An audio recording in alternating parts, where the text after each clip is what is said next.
ही कढई गरम करायला ठेवली आहे। कढईमध्ये तेल टाकून घ्यायचं 1 चमचा। तेल टाकून झालं की हा एक मोठा कांदा कापलेला आहे, हा पातळ कांदा कापून घेऊन आपण भाजायचा आहे।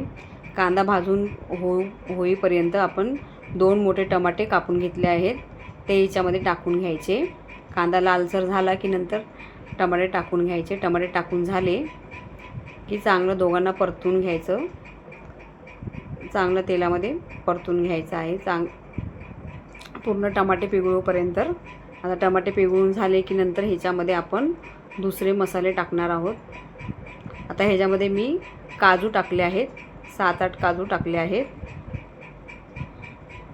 तर काजू टाकले आहेत। काजू टाकून झाले की नंतर मग अर्धा इंच आलं आणि 4-5 लसणाच्या मोठ्या पाकळ्या आहेत, म्हणून मी 4-5 टाकल्यात, तुम्ही 8-10 टाकू शकता। आता हे दोन्ही टाकून परत आपण हे भाजून घ्यायचं आहे। आता हे भाजून झालं की नंतर मग ह्याच्यामध्ये मी 1 चमचा धने टाकले आहे। 1 चमचा धने टाकून भाजून घ्यायचं। आता धने टाकून झाले की नंतर मग ह्याच्यामध्ये मी थोडीशी खसखस टाकली आहे, अर्धा चमचा। आता परत भाजून घ्यायचं। आता खसखस टाकून झाली की नंतर मग भाज्या कापून घ्यायच्या। मी भाज्यामध्ये तोंडली, आता ही 1 मोठी इलायची टाकली आहे आणि 1 तेजपत्ता, आणि आता ह्याच्यामध्ये अर्धा चमचा जिरे टाकून घ्यायचे। अर्धा चमचा जिरे टाकून झाले की नंतर हे सगळं चांगलं परतवून तोपर्यंत मिक्सरला लावून घ्यायचं हे थंड करून।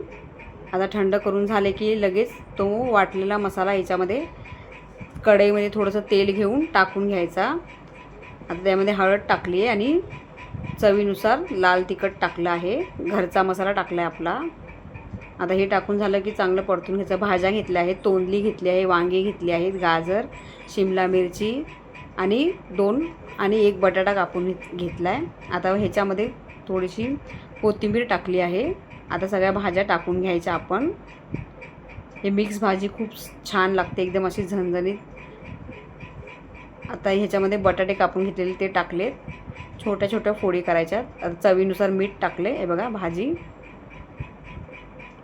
एवढी मस्त झाली, एवढी चांगली, खाण्याला पण टेस्टी मिक्स भाजी ही तुम्ही एकदा करून बघा, खूप सुंदर लागते। आणि माझ्या रेसिपी आवडत असेल तर प्लीज माझ्या चॅनलला सबस्क्राईब करा, लाईक करा आणि शेअर करा। हे बघा मस्त एकदम लग्नपंक्तीमध्ये पण अशी भाजी असते, तुम्ही एकदा करून बघा। धन्यवाद।